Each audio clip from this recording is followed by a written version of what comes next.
কাজ করেছে, ওরা এসে আমার সাথে দেখা করলো, প্রাণ ভরে আমি দোয়া করেছি, তোমরাই আগামীর বাংলাদেশ, তোমাদের হাতে নিরাপদ আমার এদেশের লাল সবুজের পতাকা।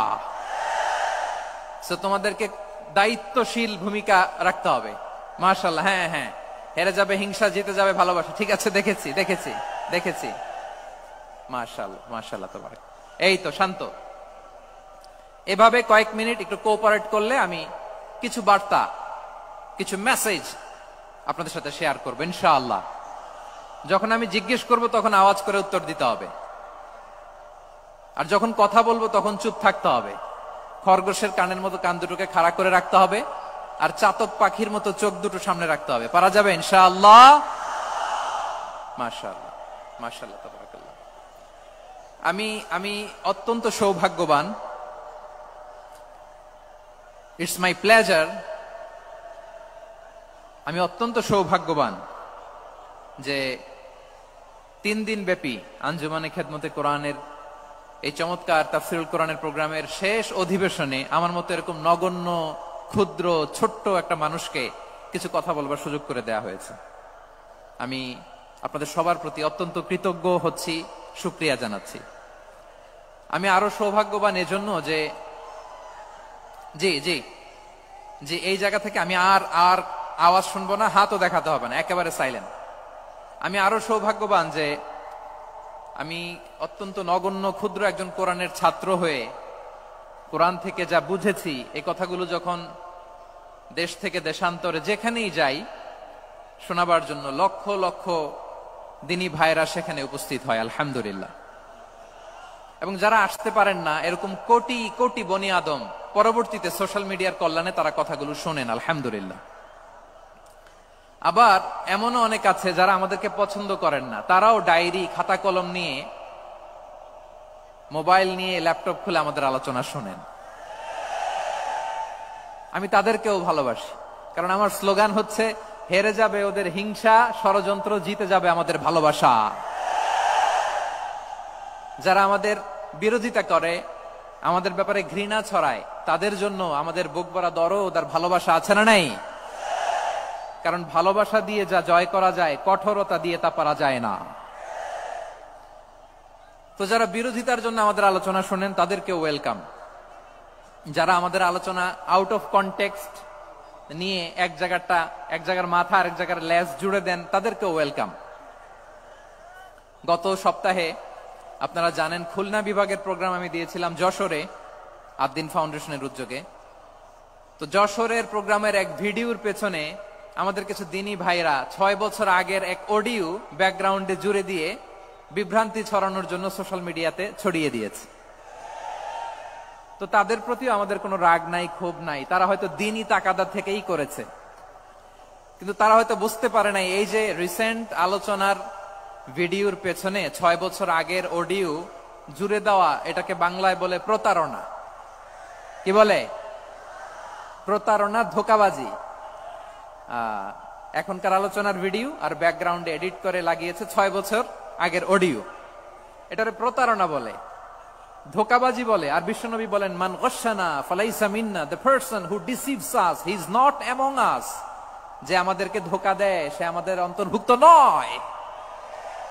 তো বিশ্বনবীর এই হাদিস তারা মনে রাখে না। তো এজন্য শুধু বিশ্বনবীর প্রতি সাল্লাল্লাহু আলাইহি ওয়াসাল্লামের প্রতি সেরেফ ভালোবাসা আপনাকে বাঁচাতে পারবে না যদি বিশ্বনবীর আদর্শ আপনি গ্রহণ না করেন। তার জলজান্ত প্রমাণ আবু তালেব বিশ্বনবীকে অনেক ভালোবেসেছেন আলাইহিস সালাতু ওয়াসসালাম। পলিটিক্যাল শেল্টার, ফিনান্সিয়াল শেল্টার, সব ধরনের শেল্টার তিনি দিয়েছেন, কিন্তু বিশ্বনবীর আদর্শ মানেন নাই। মুক্তি মিলবে? হ্যাঁ, আওয়াজ করে বলেন, আবু তালেবের কি মুক্তি মিলবে? তাহলে সেরেফ ভালোবাসা আপনাকে বাঁচাতে পারবে। ভালোবাসার পাশাপাশি বিশ্বনবীর আদর্শকে মেনে নেওয়ার দরকার আছে না নাই? তো যারা এই সমস্ত কাজ করেন আমাদের ভাইয়েরা, তাদের জন্য আল্লাহ তাআলার কাছে আমরা হেদায়েতের দোয়া করি। আবার আমি দেখেছি আমার গত সপ্তাহের যশোরের আলোচনার একটা লাইনকে কেন্দ্র করে আমাদের অনেক রাজনীতিবিদ বন্ধুরা অনেক ক্ষুব্ধ প্রতিক্রিয়া দেখাচ্ছেন। ওই কথাকে নিজেদের গায়ে টেনে, নিজেদের গায়ে মেখে ওনারা ক্ষুব্ধ হয়েছেন। প্রিয় ভাইয়েরা, আমি বলেছিলাম যে একদল খেয়ে গিয়েছে আর একদল খাওয়ার জন্য রেডি হয়ে আছে। তো এখানে কি আমি কোন দলের নাম বলেছি? বাংলাদেশে 48টা প্রায় নিবন্ধিত রাজনৈতিক দল, কোন দলের নাম আমি বলিনি। কথাটাকে আমি জেনারেল রেখেছি। দায়ীদের বৈশিষ্ট্যই এটা, দায়ীরা জেনারেলি কথা বলে, যার যেই মেসেজ নেয়ার তারা সেখান থেকে নিয়ে নেয়।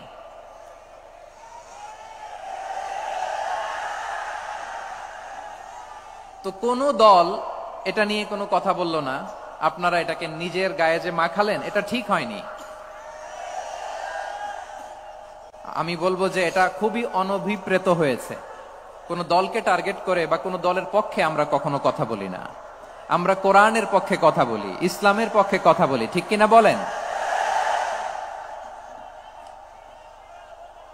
সো একটা জেনারেল কথাকে যদি আমার রাজনীতিবিদ বন্ধুরা নিজেদের গায়ে মাখেন, ক্ষুব্ধ প্রতিক্রিয়া জানান, এতে করে সাধারণ জনগণের কাছে একটা নেগেটিভ মেসেজ যাবে ওনাদের ব্যাপারে। এটা হোক আমরা চাই না। এদেশের যত এই যে আমার ভাইয়েরা, এই যে আমি এই যে কথা বলতেছি, সাদা টুপি, ও আচ্ছা আচ্ছা, চলে যাবেন না? একটু জায়গা দিয়ে দেন ওনাকে। হয় কি, লক্ষ লক্ষ মানুষের ভিড়ে আপনি যদি উঠতে চান খুব কঠিন হয়ে যায়। যদি পারেন একটু বসেন, আর না পারলে ভাইকে একটু জায়গা দিয়ে দেন। আমার দিকে তাকান, এই সিলেট, এদিকে তাকাও, এদিকে এদিকে, ফাইন। তো আমার প্রিয় রাজনীতিবিদ বন্ধুদের আমি বলবো, কথাটা ছিল ভেরি জেনারেল, এটা নিজেদের গায়ে মাখানোর কোনো দরকার নাই। আমরা এই যে এক্সিস্টিং যে রাজনৈতিক চর্চা, এটা থেকে আমরা বেরিয়ে আসতে চাই। আমরা চাই না এদেশে চাঁদাবাজি, দখলবাজি থাক, ঠিক কিনা বলেন? এদেশে কোনো দুর্নীতি থাক, টেন্ডারবাজি থাক, এগুলো আমরা চাই? আই হেট পলিটিক্স একটা জেনারেশন আছে, এই বেশিরভাগ জেন জি অফ সিলেট, এরা আই হেট পলিটিক্স জেনারেশন। এরা পলিটিক্স কে পছন্দ করে না। তো কেন করে না, এর দায়ভার আমাদের আছে না নাই? আছে। এবং আমরা দেখেছি ক্ষমতার পালাবদল যখন হয়, এক সরকার যায় আরেক সরকার আসে, তখন দুর্নীতির ফিরিস্তি আমরা জানতে পারি, এর আগে জানতে পারি না। প্রতিটা দলের ভেতরেই আমরা এই বাজে চর্চাটা দেখেছি। সো এখন আমাদেরকে শুধরে নেয়ার সময় এসেছে। এটা এই সুন্দর সময়, নতুন প্রভাতের বাংলাদেশ, নতুন ভোরের বাংলাদেশ, এই সময় আমরা কাদা ছোড়াছুরি যেন না করি। আমাদের শপথ নেয়ার সময় এসেছে। প্রতিটি দল, নিবন্ধিত 48টি, সবগুলো দলের এখন শপথ নেওয়া উচিত যে আমরা কোনোদিন আর চাঁদাবাজি করব না, টেন্ডারবাজি করব না, দখলবাজি করব না।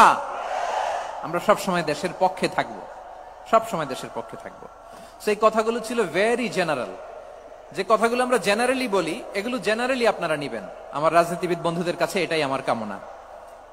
আর এই জাতীয় বার্তা যখন আমরা দেই, তখন যদি আপনি বলেন যে পারলে রাজনীতিতে আসেন, পারলে দল করে দেখান, এটা হইল? আমি কি এরকম কোনো কথা বলেছি? না। আমি একজন মুফাসসিরে কোরআন, আমি একজন আলেম, এর বাইরেও আমার সবচেয়ে বড় পরিচয় আম আ সিটিজেন অফ বাংলাদেশ।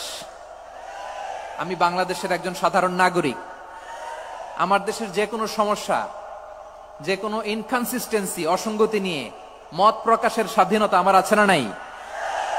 আপনারাই তো বাক স্বাধীনতার কথা বলেন, ফ্রিডম অফ স্পিচের কথা বলেন, বাক স্বাধীনতার কথা বলেন। আপনারাই যদি আবার কোন মন্তব্যের কারণে বলেন যে রাজনীতির মাঠে আসেন, দল করেন, দেখি কতটুকু পারেন, এটা ঠিক হবে না। তাই প্রিয় ভাইয়ের, আসুন আমরা দল মত নির্বিশেষে কাঁধে কাঁধ মিলিয়ে সোনার বাংলাদেশ গড়ি, দুর্নীতিমুক্ত বাংলাদেশ গড়ি, যে বাংলাদেশের জন্য রক্ত দিয়েছে আবু সাইদ, যে নতুন ভোরের বাংলাদেশের জন্য রক্ত দিয়েছে মুগ্ধরা, যে নতুন বাংলাদেশের জন্য রক্ত ঝরিয়েছে 24-এর যে গণ অভ্যুত্থানের প্রত্যেকটি শহীদের আওয়াজ করে বলেন ঠিক কিনা? আল্লাহ তাআলা আমার দেশকে তুমি নিরাপদ করো, শান্তিময় করো। আমরা যেন স্বাধীন সার্বভৌম বাংলাদেশে মাথা উঁচু করে বিশ্ব দরবারে দাঁড়াতে পারি। আল্লাহ তুমি তৌফিক দান করো। আওয়াজ করে সবাই পড়ে আমিন।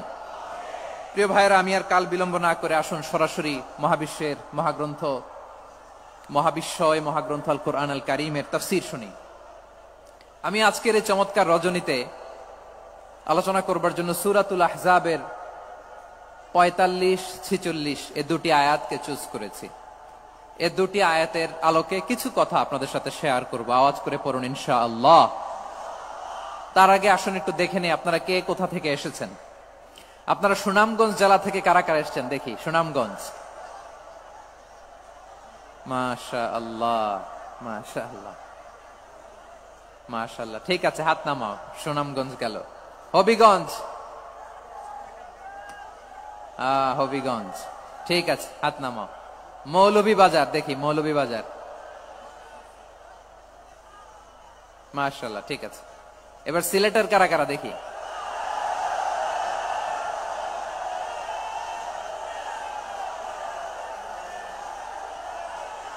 মাশাআল্লাহ মাশাআল্লাহ। বক্কা, বক্কা,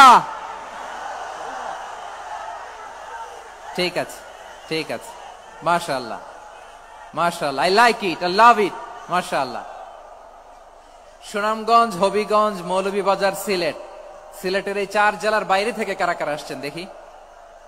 মাশাআল্লাহ, অন্যান্য অনেক জেলা থেকে আমার বাইরে আসছে, মাশাআল্লাহ। আল্লাহ সবাইকে কবুল করুক। আজকের এই প্রোগ্রামকে, এই তাফসীরুল কোরআন মাহফিলকে আমাদের নাজাতের ওসিলা বানাক। 3 দিন ব্যাপী দেশের প্রথিতযশা অত্যন্ত বিজ্ঞ প্রাজ্ঞ ওলামারা যে সমস্ত আলোচনা, দিক নির্দেশনা এই মঞ্চ থেকে আমাদের জন্য রেখেছেন, আমরা যেন সেগুলোর উপর আমল করতে পারি। আল্লাহ তৌফিক দান করুক। প্রিয় ভাইয়েরা, বড় গ্যাদারিং, অনেক বড় শোডাউন, জনপ্রিয়তা, এগুলো আমাদের উদ্দেশ্য না। আমাদের উদ্দেশ্য হচ্ছে আল্লাহর সন্তুষ্টি। সিলেট, আওয়াজ করে বলো, আমাদের উদ্দেশ্য কার সন্তুষ্টি? আল্লাহর সন্তুষ্টি। ওইটা যদি পাই যথেষ্ট, আলহামদুলিল্লাহ আলহামদুলিল্লাহ। আসুন আমরা আমাদের নিয়তকে খালেস করে নেই। আমরা যা শুনবো আমলের নিয়তে শুনবো, নিজের জীবনকে পরিবর্তনের জন্য শুনবো, ঠিক কিনা বলেন? ইনশাআল্লাহ। আমি মেহেরবানি করে এই যে ডান দিকে আমার ভাইদেরকে অনুরোধ করব, আপনারা মেহেরবানি করে চুপ থাকবেন। অনেক এলইডি আছে, এলইডি, হ্যাঁ দেখেছি দেখেছি দেখেছি দেখেছি। কোনো এক্সকিউজ দেয়া যাবে না, এটা নাই ওইটা নাই, এরকম কোনো কথা হবে না।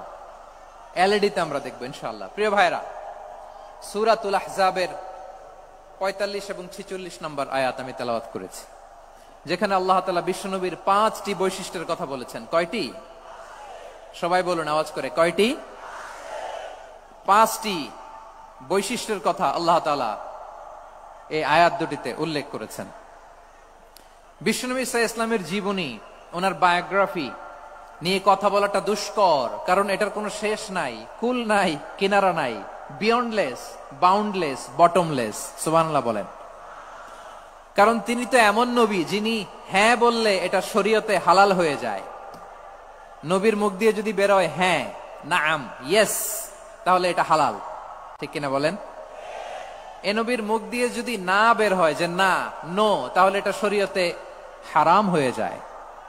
কেমন নবী আমরা পেয়েছি, যিনি হ্যাঁ বললে হালাল, না বললে হারাম, যিনি সাব্বাবা, এই আঙ্গুলি উপরের দিকে উঁচু করলে চাঁদ ভেঙে 2 টুকরা হয়ে যায়, যে নবী জমিন থেকে পা উঁচু করলে আল্লাহর আরশে মেরাজে চলে যায়, এমন নবীর উম্মত আমরা হয়েছি। যে নবীকে বাদ দিলে কোরআন বোঝা যায় না, কারণ এ নবীর উপরই কোরআন নাজিল করেছে কে? এ নবীকে বাদ দিলে হাদিস বোঝা যায় না, কারণ হাদিস তো এ নবীর মুখনিসৃত পবিত্র বাণী। সুবহানাল্লাহ পড়েন। এ নবীকে বাদ দিলে জান্নাত চেনা যায় না, কারণ জান্নাত তিনি চাক্ষুষ দেখে এসে আমাদেরকে মেরাজ শেষে বর্ণনা করে শুনিয়েছেন। এ নবীকে বাদ দিলে জাহান্নাম চেনা যায় না, এ নবীকে বাদ দিলে আমার রবকে চেনা যায় না, ঠিক কিনা বলেন? তো বিশ্বনবীর 5টি বৈশিষ্ট্যের কথা আল্লাহ তাআলা এই সূরাতে উল্লেখ করেছেন। আল্লাহ রাসূল সাল্লাল্লাহু আলাইহি ওয়াসাল্লাম যখন মক্কাতে দাওয়াত দিচ্ছিলেন, মক্কার কুরাইশরা নানাভাবে বিষ্ণু ঈসা ইসলামকে কষ্ট দিচ্ছিল, নানাভাবে ট্যাগিং করছিল, মিথ্যা অপবাদ দিচ্ছিল। কখনো কখনো তারা বিশ্বনবীকে বলছিল মিথ্যাবাদী, কাযযাব। কখনো বলছিল যে তুমি হচ্ছে জাদুকর, সাহির। কখনো বলেছে শায়ের, মুহাম্মদ তুমি কবি। কখনো বলেছে কাহেন, মুহাম্মদ তুমি গণক। এবং কখনো বলেছে মুহাম্মদ তুমি হচ্ছে মাজনুন মানে পাগল। আওয়াজ করে সবাই পড়ুন নাউযু বিল্লাহি মিন যালিক। তাহলে বিশ্বনবীকে মৌলিকভাবে এই 5টি অপবাদ দিয়েছে। আমার কলেজা টুকরা সিলেটের ভাইরা, বিশ্বনবীর ব্যাপারে মিথ্যা অপবাদ মৌলিকভাবে দিয়েছে কয়টি? 5টি। বলেছে তুমি মিথ্যাবাদী, বলেছে তুমি গণক, তুমি কবি, তুমি পাগল, তুমি জাদুকর। বিশ্বনবীকে যে এই 5টি অপবাদ দেয়া হলো, আল্লাহ তাআলা এটা সহ্য করেননি। এই 5টি অপবাদের বিপরীতে আল্লাহ তাআলা বিশ্বনবীর 5টি চমৎকার বৈশিষ্ট্য উল্লেখ করে সূরাতুল আহজাবের 2টি আয়াত নাজিল করেছেন। আওয়াজ করে পড়েন আল্লাহু আকবার।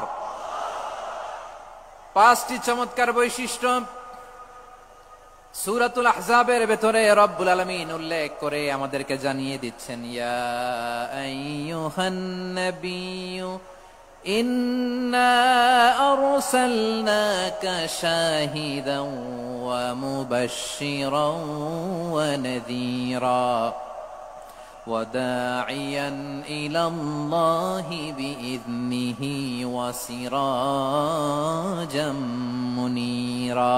পড়েন আল্লাহু আকবার। রব্বুল আলামিন ডেকে বলেন, ও নবী, নিশ্চয় আমি আপনাকে সাক্ষ্যদাতা রূপে প্রেরণ করেছি, সুসংবাদদাতা রূপে প্রেরণ করেছি, সতর্ককারী রূপে প্রেরণ করেছি, আল্লাহর দিকে আহ্বানকারী রূপে প্রেরণ করেছি, আর আলোদানকারী চেরাগ রূপে, প্রদীপ রূপে প্রেরণ করেছি। পড়েন সুবহানাল্লাহ।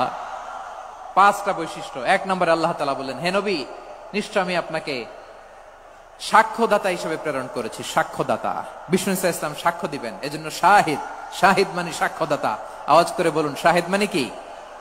তিনি সাক্ষ্য দিবেন। মুবাশশির, 2 নম্বর বৈশিষ্ট্য হচ্ছে তিনি মুবাশশির। মুবাশশিরুম বিরাহমাতিল্লাহি ওয়া বিল জান্নাহ, তিনি আল্লাহর রহমতের সুসংবাদ দেন, তিনি আল্লাহর জান্নাতের সুসংবাদ দেন। সুবহানাল্লাহ পড়েন। 3 নম্বর বৈশিষ্ট্য হচ্ছে নাযীর, তিনি সতর্ককারী, ওয়ার্নার, তিনি সাবধান করতে এসেছেন, রিমাইন্ডার দিতে এসেছেন যে আল্লাহর পথে যদি না চলো, শিরকি কাজ যদি না থামাও, তাহলে এমন আযাব আসবে আল্লাহর পাকড়াও থেকে তুমি বাঁচতে পারবে না। তিনি নাযীর। বিষ্ণু ইসা ইসলামের 4 নম্বর বৈশিষ্ট্য হচ্ছে দাঈয়ান ইলাল্লাহ, তিনি আল্লাহর দিকে আহ্বানকারী। এই যে আমরা আমাদেরকে পরিচয় দেই যে আমরা দাঈ, বলি না? বলি যে উনি হচ্ছেন একজন দাঈ ইলাল্লাহ। বহু বচন আমরা বলি আদ-দুআত ইলাল্লাহ। এটা কোরআনের এই আয়াত থেকে এসেছে। সুবহানাল্লাহ পড়েন। ওয়া দাঈয়ান ইলাল্লাহি বিইذনিহি, আল্লাহর আদেশে বিষ্ণু ইসা ইসলাম আল্লাহর দিকে মানুষকে ডাকেন। এবং বিষ্ণু ইসা ইসলামের 5 নম্বর বৈশিষ্ট্য হচ্ছে সিরাজাম মুনীরা, আলোদানকারী প্রদীপ, আলোকদীপ্ত প্রদীপ, যে আলো দিয়ে তিনি গোটা বিশ্বকে আলোকিত করেছেন। আওয়াজ করে পড়েন আল্লাহু আকবার। তাহলে মোট 5টি বৈশিষ্ট্য নিয়ে আমরা কথা বলবো বিশ্বনবীর। আওয়াজ করে বলুন কয়টি? 1 নম্বরে হচ্ছে শাহিদ, বিশ্বনবী সাক্ষী দিবেন। কি দিবেন? He will be witness for all prophets and for us. তিনি নবীদের উপরও সাক্ষী দিবেন, আবার উম্মতের উপরও সাক্ষী দিবেন। সুবহানাল্লাহ পড়েন। কিয়ামতের দিন আল্লাহ তাআলা প্রত্যেক নবীকে জিজ্ঞেস করবেন যে তুমি কি তোমার উম্মতের কাছে আমি যা যা পৌঁছাতে বলেছিলাম পৌঁছিয়েছো? নবীরা বলবে আল্লাহ আমি পৌঁছিয়েছি। নবীদের কথা ঠিক কিনা, সত্য কিনা, এর সপক্ষে তখন বিশ্বনবী সাক্ষী দিবেন। সুবহানাল্লাহ পড়েন। এজন্য রব্বুল আলামিন বলেন, ফাকাইফা ইযা জি'না মিন কুল্লি উম্মাতিন বিশাহীদিন ওয়া জি'না বিকা আলা হাউলাই শাহীদা। তখন কেমন হবে যখন প্রতিটি উম্মত থেকে আমি একজনকে সাক্ষ্য হিসেবে বের করে আনবো, আর তাদের উপরে নবী আমি আপনাকে সাক্ষ্য বানাবো। পড়েন সুবহানাল্লাহ। তাহলে সব উম্মতের ব্যাপারে সেই উম্মতের নবীরা সাক্ষ্য দিবে, আর ওই নবীদের উপরে আমাদের নবী বিশ্বনবী সাক্ষ্য দিবেন। সুবহানাল্লাহ পড়েন। এজন্য বিশ্বনবী হচ্ছেন শাহিদ। শাহিদের আরেকটা ব্যাখ্যা হচ্ছে বিশ্বনবী সাল্লাল্লাহু আলাইহি ওয়াসাল্লাম আমাদের সাক্ষীর উপরে তিনি সাক্ষী দিবেন। তিনি নবীদেরও সাক্ষী, আবার আমাদের উপর, উম্মতের উপরও সাক্ষী। সুবহানাল্লাহ পড়েন।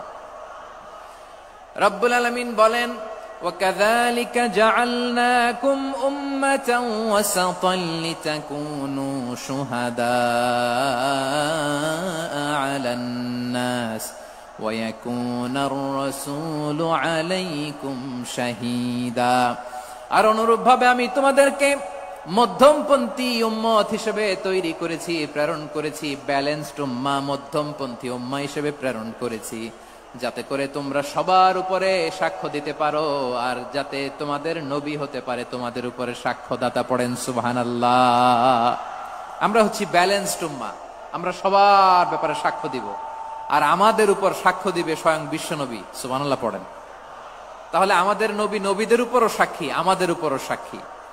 সেই বুখারীতে এসেছে আল্লাহ তাআলা কিয়ামতের দিন সাইয়েদনা নূহ আলাইহিস সালামকে বলবেন, নূহ তুমি কি দাওয়াত পৌঁছিয়েছো তোমার উম্মতের কাছে?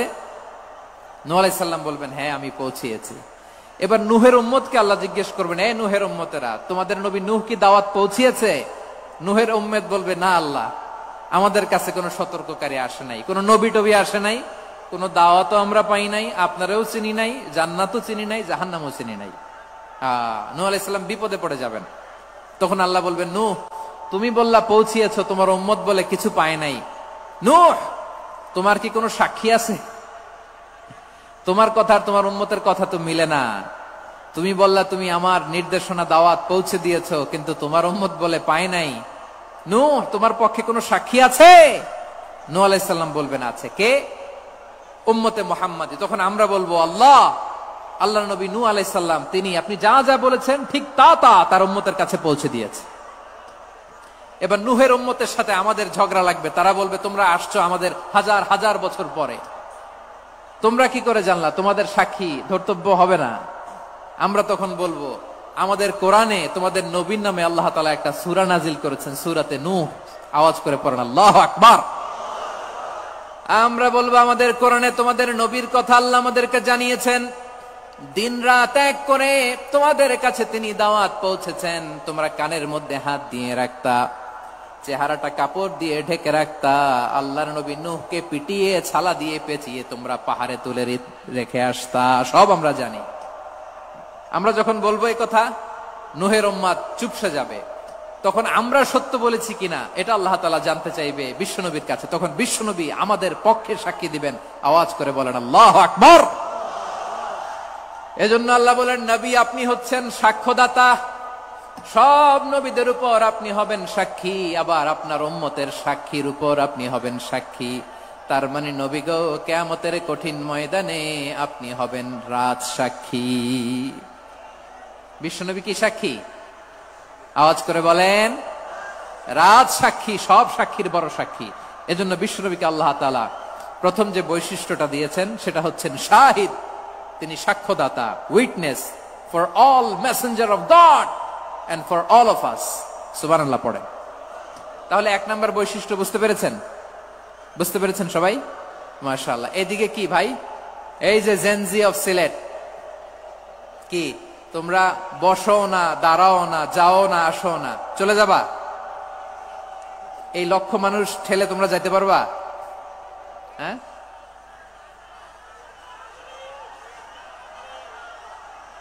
বসো বসো, বসতে হবে। শুরুতেই তোমাদের অনেক প্রশংসা করলাম, এই যদি হয় তোমাদের প্রশংসার নমুনা, তাইলে হবে না। বসো, মেহেরবানি করে বসো, বসো।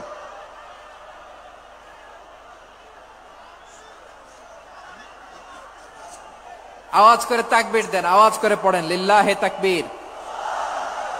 আরো জোরে আওয়াজ করে পড়তে হবে, লিল্লাহে তাকবীর, লিল্লাহে তাকবীর।